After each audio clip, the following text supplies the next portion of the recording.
Vienna, the capital of Austria.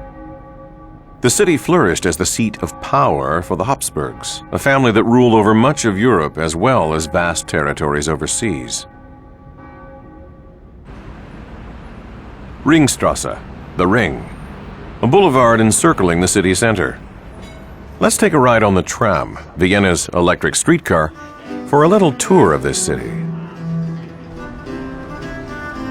The Habsburgs reigned for more than 600 years, and even now, the grandeur of their period of influence is apparent in the magnificent buildings that line the Ring. Coming into view on the right is the State Opera House, a venerable symbol of Vienna's status as a city of music. It was through the patronage of the Habsburgs that art flourished in Vienna. Traveling along the tracks for a while past the State Opera House, we reach our destination for today. The museum is there, on the left.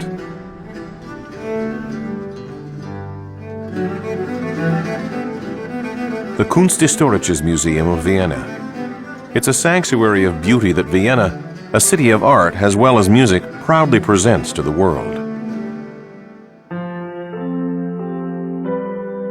Construction of this museum, a building of palatial splendor, began in 1871 by order of the reigning Habsburg Emperor. As we climb the main staircase that connects to the exhibit rooms, follow the camera's path above the gorgeously decorated walls.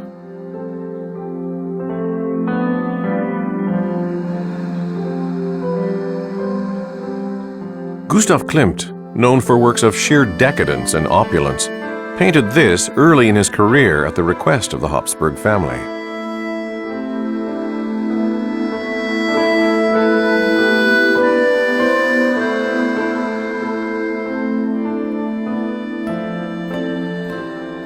The museum, built in the most opulent style imaginable, took 20 years to complete.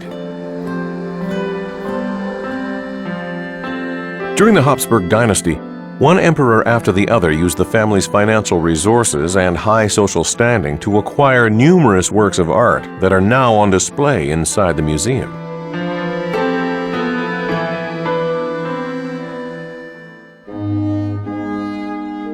Of the extensive collections at the museums, paintings alone account for more than 7,000 pieces. Let's take a look at some of the masterpieces.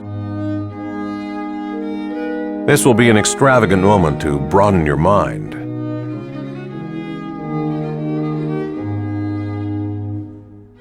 First, this piece, the Virgin Mary, resting in a grass-covered plain.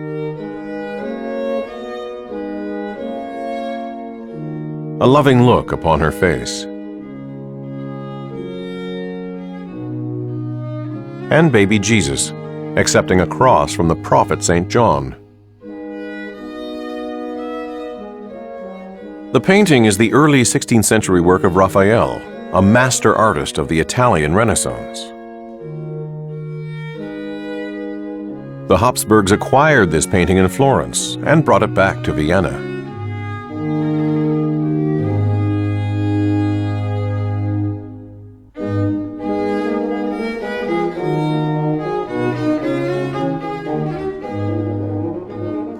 Next, we have a painting by Caravaggio, a radical genius of the Italian art world.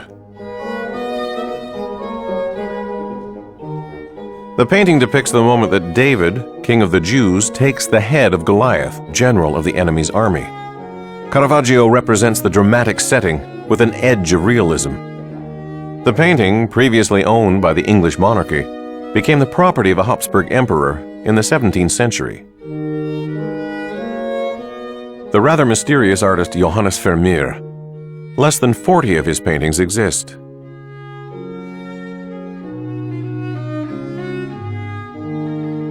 This painting, which provides a view into an artist's studio, carries hidden messages that venerate the history of work on canvas.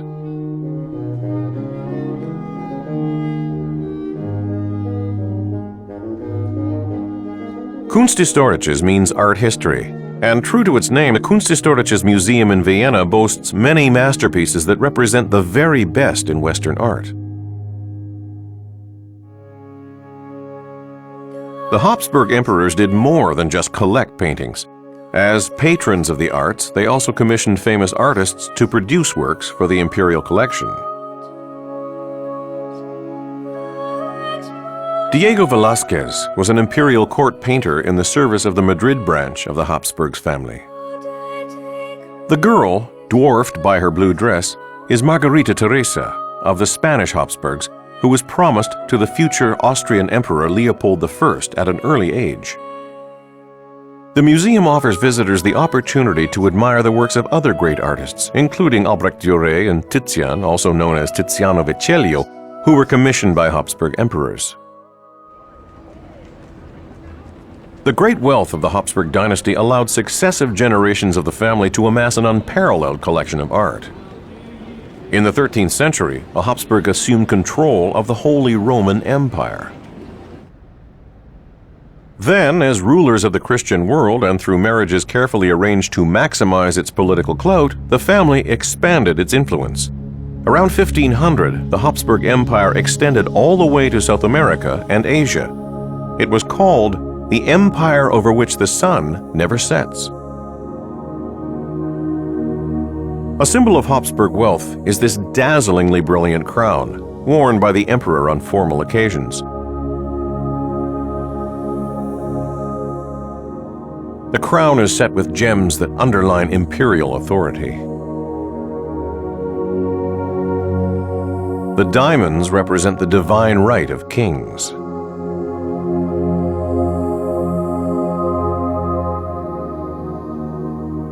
The rubies signify the wisdom of kings. And the sapphire at the top of the crown, it alludes to heaven, a place where only an ideal ruler may go. An emperor receiving his crown from the Pope. He is Rudolf II, for whom this crown was made.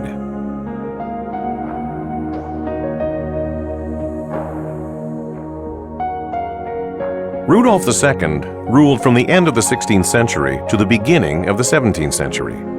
He's known for his great knowledge of arts and sciences. Of the Habsburg emperors, he was the most avid collector. The Kunsthistorisches Museum in Vienna is brimming with the unique appeal of items he procured.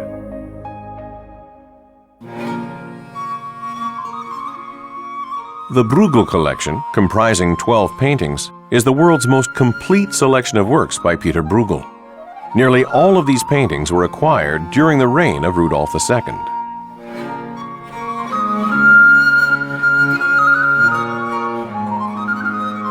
Hunters in the Snow.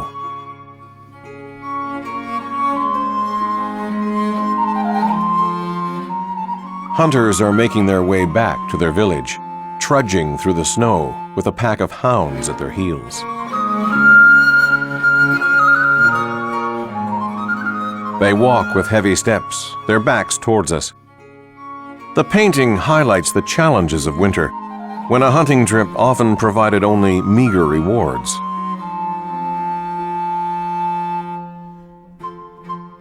In the village that stretches out below the hunters, people are enjoying some winter fun on an icy surface.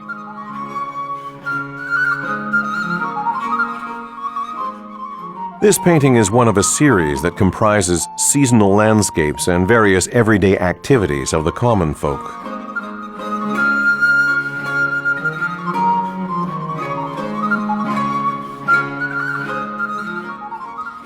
This painting possesses great universality. It has qualities that appeal to everyone.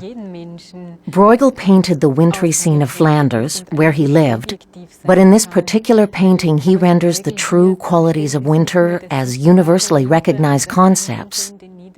So whoever looks at the painting will see familiar winter images reflected within it and be able to identify with the scene. Rudolf II secluded himself inside his castle, essentially cutting himself off from the outside world.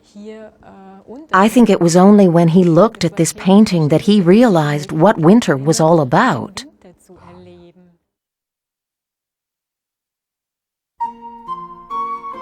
Bruegel gained fame for genre paintings that portrayed peasant life.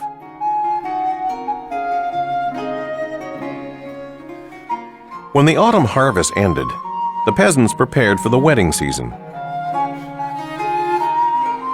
Typically, the hard-working peasants drank liquor at wedding feasts and enjoyed the festivities to their heart's content. People possess energy, an innocent energy that can at times degenerate into boorishness. For Rudolf II, who lived in relative isolation, this painting imparted a side of real life that he had probably never seen before. Bruegel captured the life of common folk exactly the way it was, without embellishing the beauty or exaggerating the ugliness of any situation. So I'm sure Rudolf II could appreciate, could delight in the merry mood shown on canvas. For a secluded ruler like Rudolf II, Bruegel's paintings provided his only access to the real world, a window to experience life outside the court.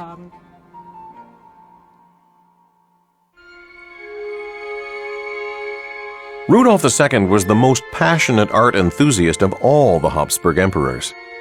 But with an introverted personality, he was prone to depression. Rudolf II rarely left his castle. Instead, he summoned merchants from around the world to a hall inside. He was just wild about unusual works of art, and collected items not only from Europe, but also from Asia, the Middle East, and South America.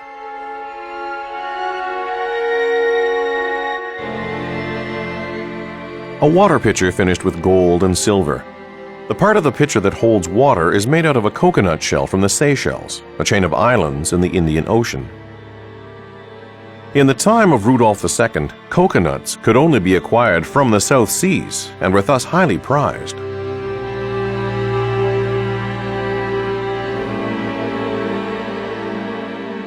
This container is made from a stone taken out of an animal stomach. Rudolf II believed the stone had magical powers that could be used to treat his depression.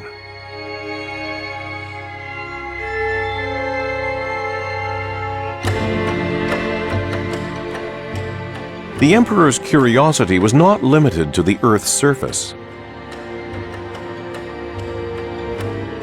This is a celestial globe Rudolf II commissioned.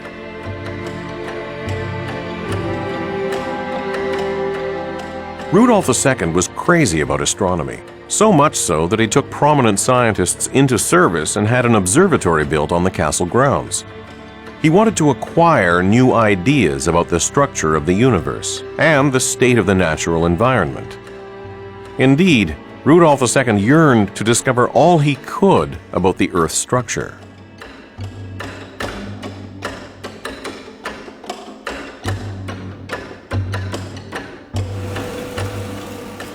The academically minded emperor was particularly fascinated with alchemy.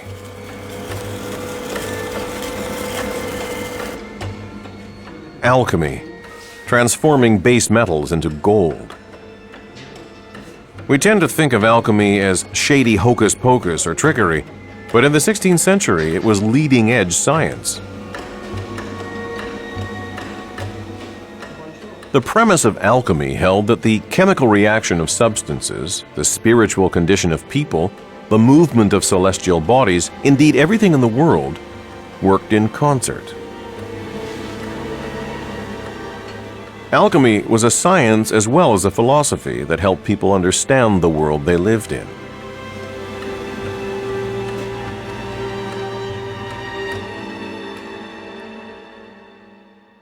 Rudolf II believed that everything in the world was interconnected, even if it appeared as a jumble of pieces at first glance. This idea was easily understood by court artist Giuseppe Arcimboldo, who applied the concept to his paintings. This painting is a portrait of a man made of wheat stalks, fruits, vegetables, and other produce from the summer harvest.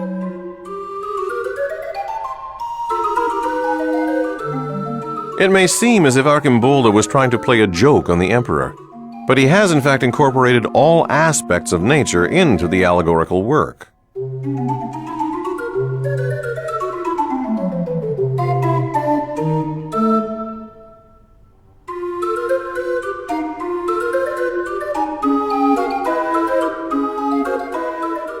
This piece emphasizes a fire theme.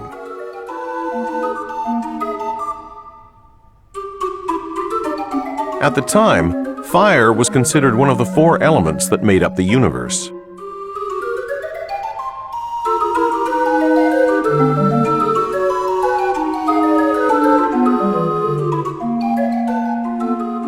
Arcimboldo's painting expresses the idea that the Habsburg dynasty controlled everything in nature and the universe.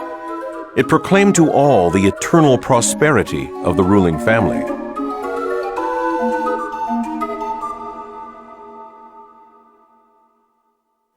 I believe that the Emperor Rudolf II truly and earnestly applied every means at his disposal to become the ideal sovereign.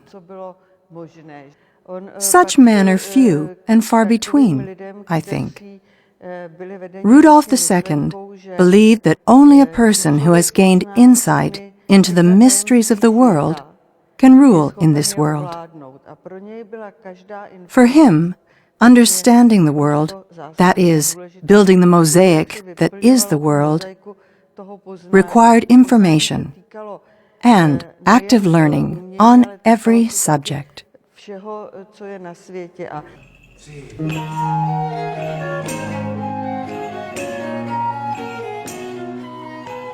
An appreciation of the arts was indispensable for a man if he was to become a sovereign knowledgeable in the mysteries of the world.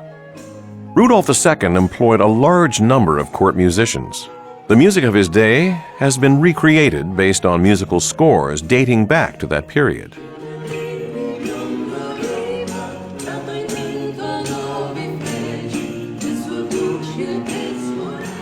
For Rudolf II, the most perplexing being in the world was man himself. Art was something to describe the universe that existed inside man.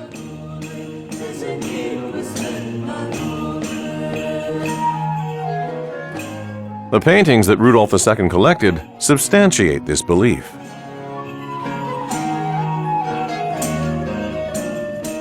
Here is a self-portrait by 16th century Italian artist Parmigianino.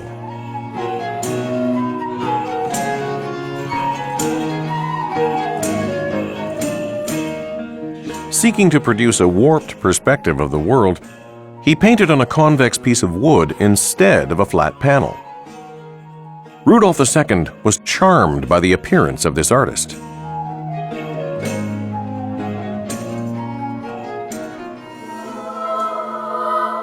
Rudolf II was particularly fond of paintings on the theme of Eros. This is a scene from Greek mythology by Correggio. The nymph Io is poised as if to give herself to the cloud. If you look closely, though, you'll see the form of the omnipotent Jupiter hidden inside the cloud.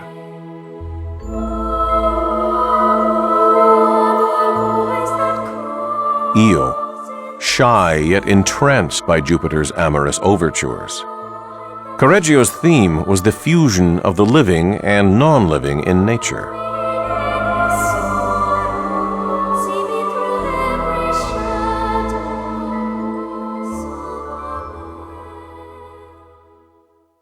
An artist with keen insight into the true nature of man, Bruegel was a favorite of Rudolf II.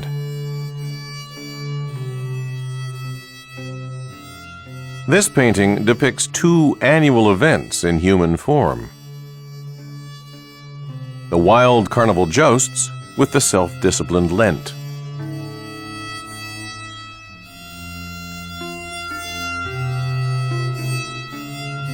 Lent is portrayed as an emaciated woman. During this period, people ate simple meals. They gave to the poor. The significance of their existence was measured by good conduct. Carnival is the man riding the big barrel. In contrast to the self-restraint advocated by Lent, Carnival incites the people to eat meat, drink wine, and enjoy the parade of costumed performers. Man, a complex being that is both saint and sinner, both frugal and self-indulgent. This painting captures the conditions of man's world, an environment filled with contradictions.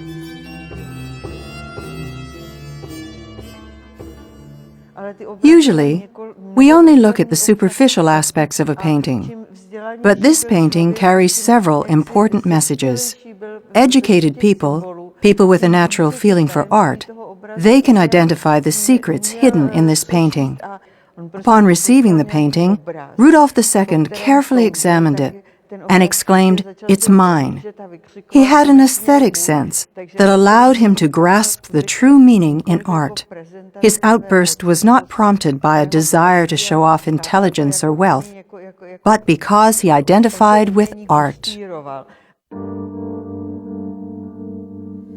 In his later years, Rudolf II was plagued by deep depression and eventually driven from power. He died a broken man in 1612.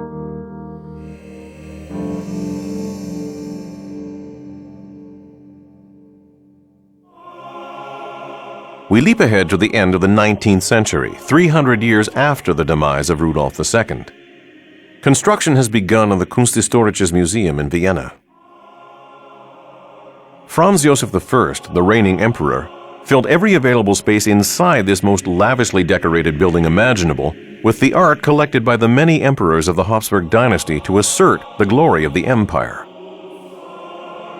However, not long after this, at the beginning of the 20th century, the Habsburg Empire fell.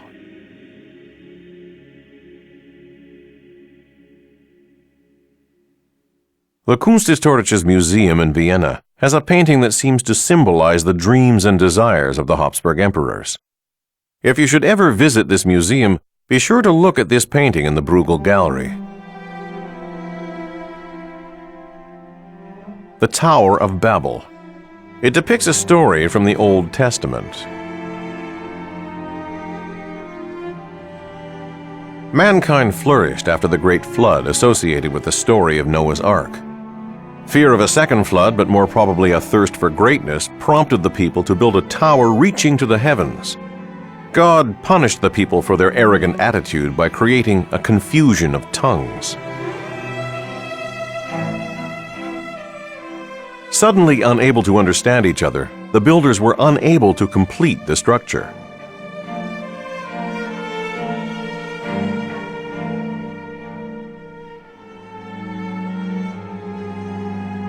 The massive tower, standing forever unfinished, undoubtedly epitomizes the unfulfilled desires of man.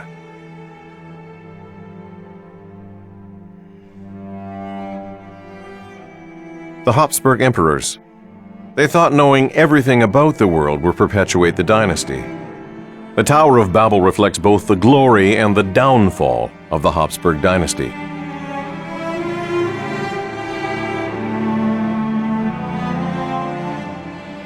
A tour through the Kunsthistorisches Museum in Vienna.